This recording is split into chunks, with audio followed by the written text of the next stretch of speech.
This is such a lovely place from which to present. I've been looking forward to this. Okay, I'm going to spend about 25 minutes talking through certain aspects of the very earliest stage of venture investing. And so that's right at the bottom of the capital ladder. So those of you who are either thinking about founding companies, have just founded companies, or are looking for signal at the very earliest stages, that's where we're going to spend our time today. I'll spend a little bit of time just spending time on Techstars. I know lots of you may know it. Some of you may have even been through one of our programs. But it's valuable to provide a little bit of context because it'll give you a sense for why this is an interesting platform to make the observations that I'm going to make for the next 20 minutes.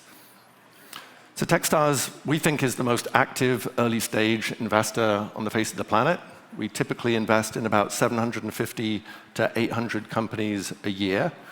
We have over 4,000 portfolio companies. We have 20 unicorns. And we run over 40 active accelerator programs a year that typically run through 12 companies at a time, often twice a year. And I share that because it's an amazing platform from which to get a window into the very earliest stages of venture.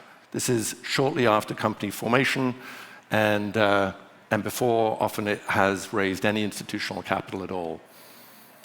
So I'm going to talk about three things. I'm going to talk about the state of the venture market from a founder perspective, from an investor perspective. I'm going to provide a little bit of insight into where we think a couple of the most interesting sectors are to invest today, and where we see in the very earliest stage we think becomes interesting for venture investors later down the chain. And I'm going to talk a little bit about how founders feel and think today. This is a very general chart, right? So if we take a big step back, this is US data. This is just new company formation in general. This is US data. From 2011 to 2020, new company formations just looked like GDP. It just rolled along. And then we all know what happened in 2020 as we put on our masks and some of us washed our groceries and so on. There's a huge COVID spike. And COVID had a couple of dynamics going on. COVID disrupted what we did with work. So some of us lost our jobs. All of us had our work disrupted in some way or another. And there were stimulus checks available as well. So the combination of those two things caused us to think differently about our work. Are we happy in our work? Do we want to change? Do we want to pursue that startup that we'd always thought about pursuing? And we have a little bit of cash to go and do that with. The other thing that was going on in 2021 and 2020 was it was right at the bull cycle of the venture market. So not only is there a little bit of kind of supply side encouragement to go and start a business, but also there's an amazing valuation being set. This is the height of frothiness of the venture market. And so there's pull as well. So lots of companies being formed. You saw lots of companies jump in. The interesting thing about the chart, though, and the curiosity is, those factors go away in 2022, right? Stimulus checks start to go away. COVID worries start to recede. And the venture market resets. Why haven't we seen company formation slide back down? It's a bit of a curiosity. You would expect to. Some of it might be cultural. Some of it might be founders saying, look, jump on in, the water's lovely, I've started my company, it's amazing, you should all switch and join me. But I think some of it has to do with this, which is the tech industry just went through incredible layoffs in 22 and 23. Almost 500,000 employees laid off by the tech industry over that time. That's still going on today. There's 50,000 people laid off in 2024, just year to date. And these were very broad-based layoffs, right? These weren't precision layoffs. This was hacking whole groups out of companies. And what that does is that puts a lot of people into the marketplace all at once at the moment that the tech industry isn't hiring. And some of those people found companies because they have great skills, they have great experience, they're excited about starting companies. And here's where we see our own data. If we just look at applications to our programs, they roll along in a pretty steady state. 2019, 2020, 2021, they're all about 8,000, 8,500, something like that. And then in 2022, there's this 40% jump. We moved from 8,500 to 12,000 applications for our programs. We haven't really evolved our program so much. It's not us. It's all kind of supply side. And then from 2022 to 23, a doubling. So in 2 years, the amount of applications that are coming to us have tripled. And, and it's not just quantity of applications that are changing for us, it's also quality.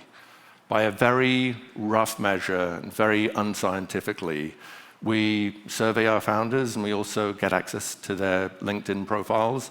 If we look at that stuff, we see that if we take as a super rough, this is a super rough measure of quality, we say, let's look at those people who've been trained by top-tier Silicon Valley companies. Let's take that as a rough measure of quality. If we accept that rough measure of quality, the proportion of people that are applying for our programs with that background have doubled as well. So there's two things going on. There's much greater quantity of founders, and by this very rough measure, there's higher quality too.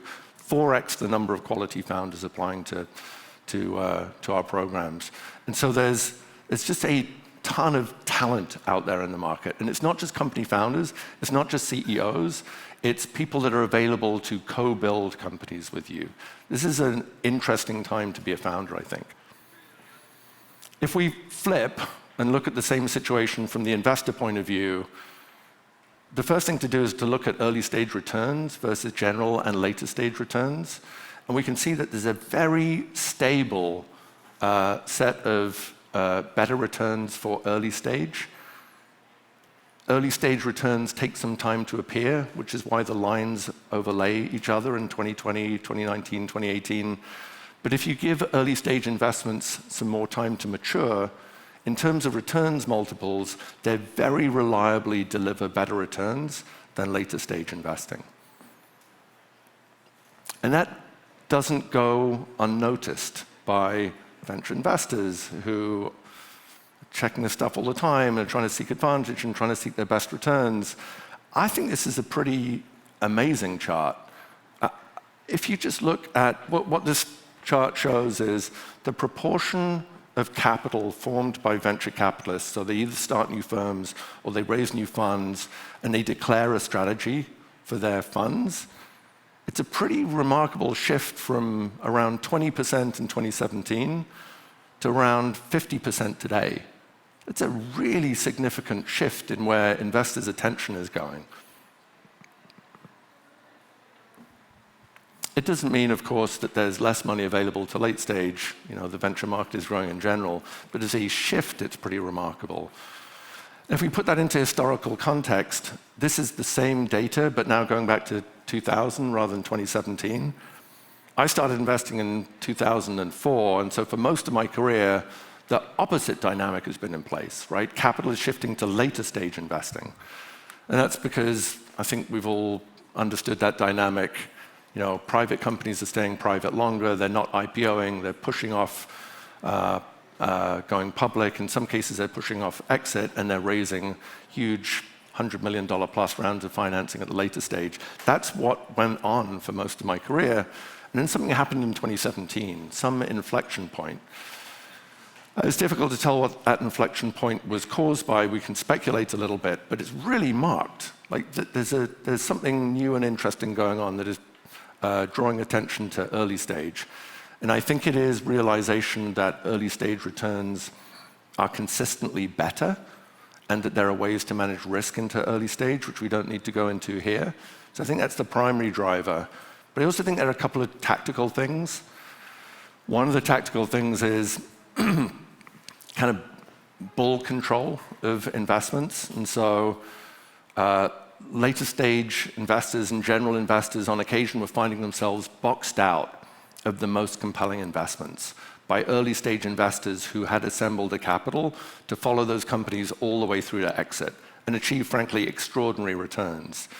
And so general investors started to worry a little bit. Unless we're in early stage companies, unless we have positions there, we're not going to get access to some of the best deals where we can deploy our larger checks. And then a kind of similar reason, late stage investors just want intelligence. They want to get smarter about what's coming. They want to understand unit economics. They want to understand newly emerging business models.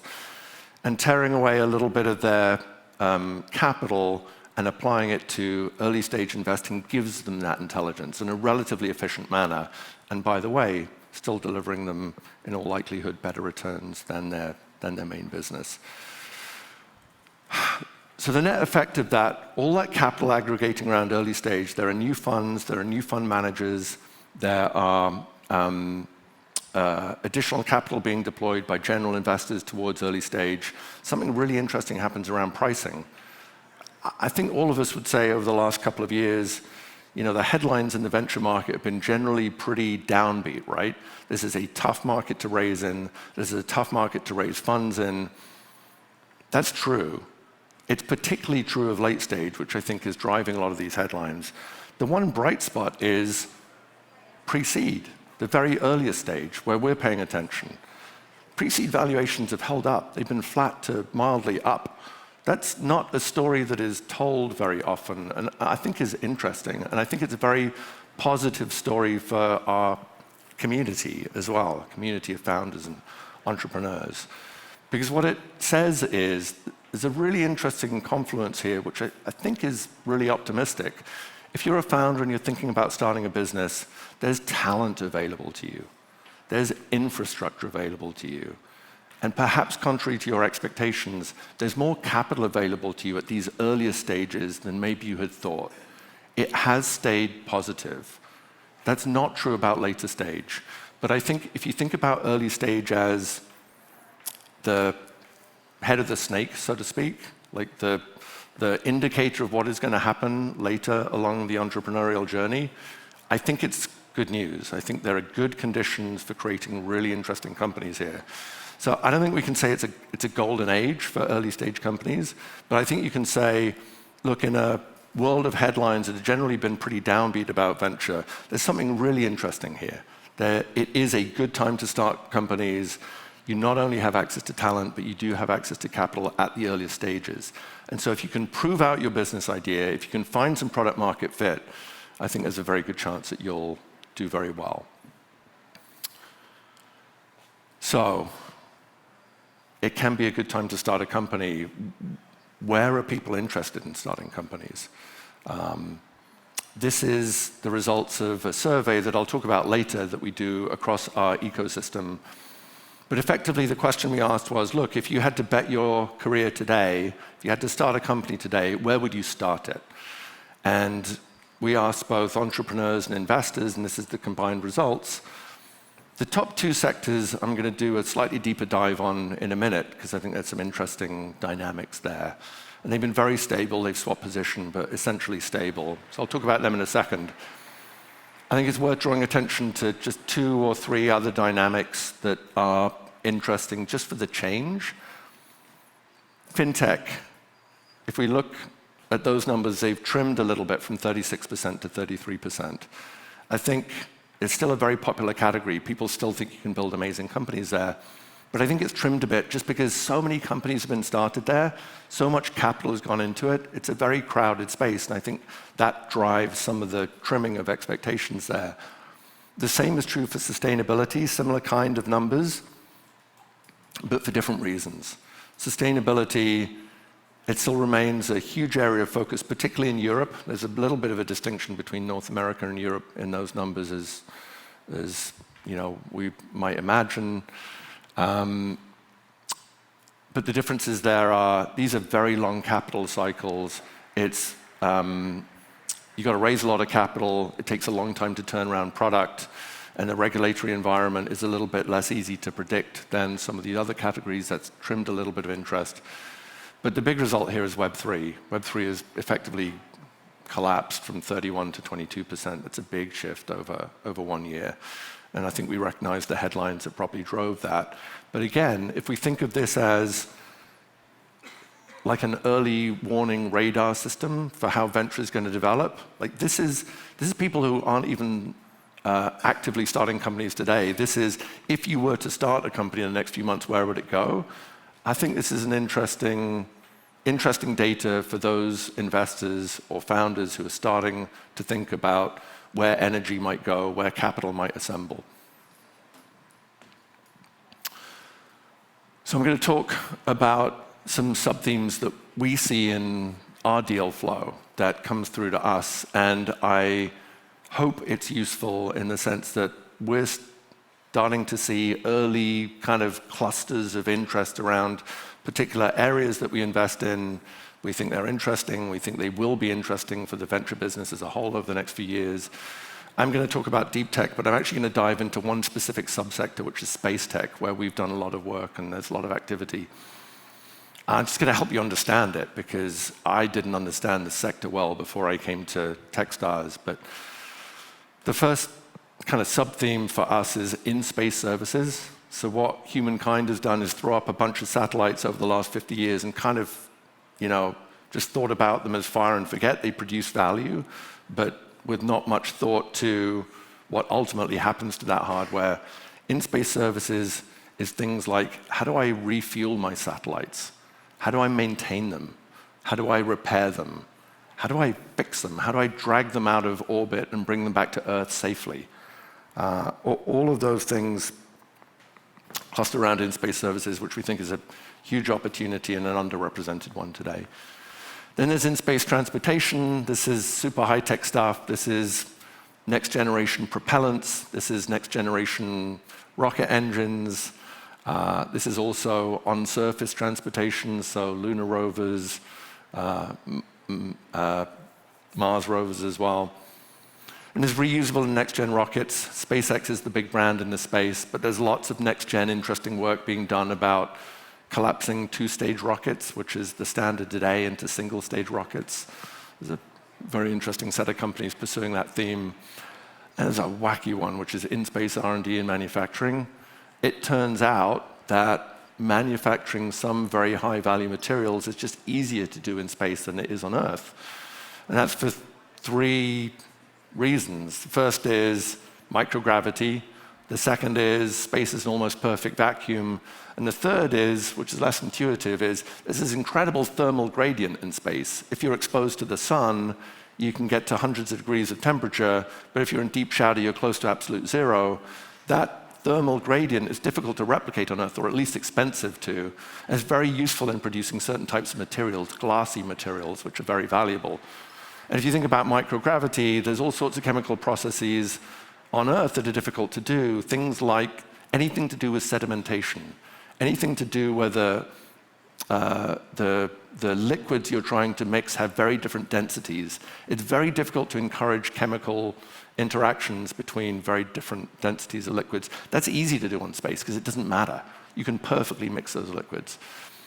And space infrastructure is space stations, it's on-surface infrastructure, and space drones. So we're looking at all of these sectors, investing into many of them. I'll spend 2 minutes on a couple of companies against each kind of thesis. Pixel is a company which is throwing up a high number of very low Earth orbit satellites. They're very cheap. They're effectively cameras that are put into orbit, and those cameras have hyperspectral sensors on them. And what that means is, the easiest way to explain it is, when we all open up our laptops today, there's red, green, and blue. Red, green, and blue combines to produce all the visual spectrum that we see today. Pixel has 50 spectrums going into it, not just 3. And those 50 spectrums are across the visual spectrum and beyond. And they crush all that data down and they express it into each individual pixel through clever math. They compress it, they send it back down to Earth, Earth processes it, and the results you get are, you get incredible fidelity. Each of their satellites crosses over each part of the globe at least once a day. You get incredible fidelity into things like pollution. You get the ability to spot high potential mineral deposits for mining companies. You get to see where oil companies are failing regulations and seeping. Chemical companies may be the same thing. So government regulators can pay attention and help save our environment a little bit. So there's a bunch of interesting use cases coming from Pixel. Canopy is another interesting example. It turns out that one of the constraints on space travel is, at least for the hardware that you're trying to get back to Earth, is it burns up on re-entry unless you protect it with some kind of thermal shield. And that thermal shield typically looks like very high-cost, high-performance ceramics. Not nearly enough of those ceramics are being produced today. And so Canopy has invented a new form of ceramic thermal protection that is half the cost and higher performance. So there's some interesting things happening in space. We think that space is a really interesting theme for both founders and investors to consider. And as we think about health tech, we're not averse to hardware. In fact, both of the companies that I'm going to talk about now have hardware health aspects to them. So the first one is BioGrip, which is a recent investment of ours. For those people who have lost their limbs but still have a residual limb, nerve endings flow through to them, and BioGrip has a nerve-machine interface where it can wrap an armband, say it's your arm, wrap an armband around your residual limb, packed full of sensors with a lot of machine learning that really push the state of the art in terms of prosthetic limbs.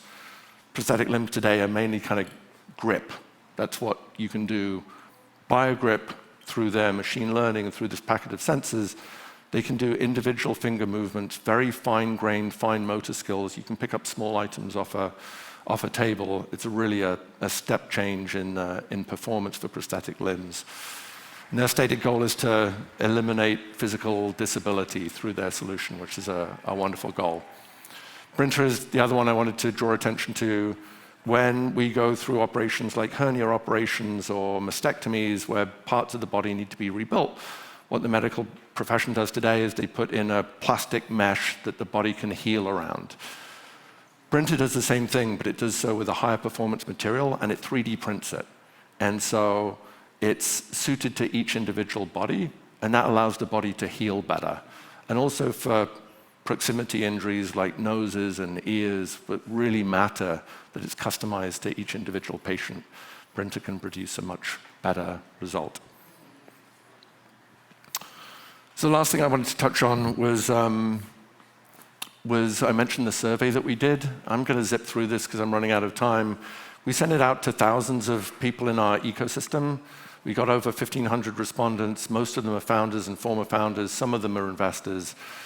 The first result is, like, consistent with every other study that's done on founders, the typical founder is 45. They're not maybe the 30-year-old founder that exists in mass media as the cliche of a founder. The survey that we did is reasonably well balanced. Yeah, there's 36% out of North America, but Europe, Asia, Africa are also well represented, Latin America as well. This is one of the interesting results. Founders commit to this seemingly as a career. So they're not dipping in and out. They're not one and done typically.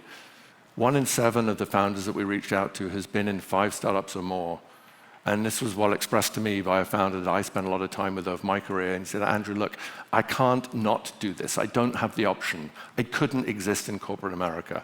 But I think fundamentally this speaks to, if you want to create culture, if you want to be creative, if you want to create your own rules, if you want to break some rules, if you want to surround yourself with people that you get to choose, entrepreneurship and founding a company offers all that to you, and that's the upside.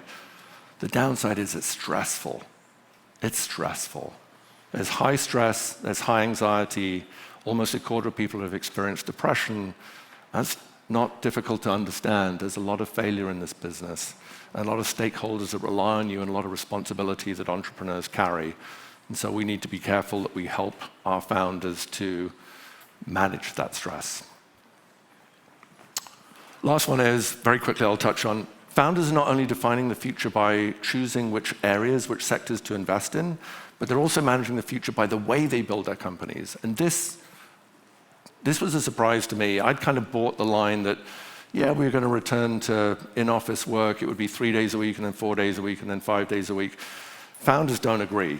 Founders say, only 1 in 7 founders thinks that we're all going to be back in office at any point in the future, or in 5 years in the future. That tells me that people are going to build hybrid. And that's not a real estate observation, that's a work culture observation. How are you going to hire people in different cultures? How are you going to manage cultures? How are you going to manage work hours?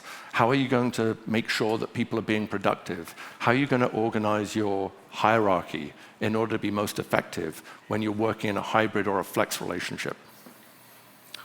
So 3 takeaways. This really is, I believe, an excellent time to start a business. Both as a founder, you've got talent, you've got infrastructure, you've got financing available at the earliest stage. It's also a great time for investors. As an investor, if you can invest at the earliest stage of a company's life cycle, you need to diversify. You're going to get all the benefits of that talent, and you're going to get the benefits about follow-on investors who are robustly investing after you. Current founders are defining the future of venture by where they build companies today. And where we think they're building companies today is in deep tech and health tech, with some of the subsectors that I shared with you today. And lastly, founders are also defining how companies are being built.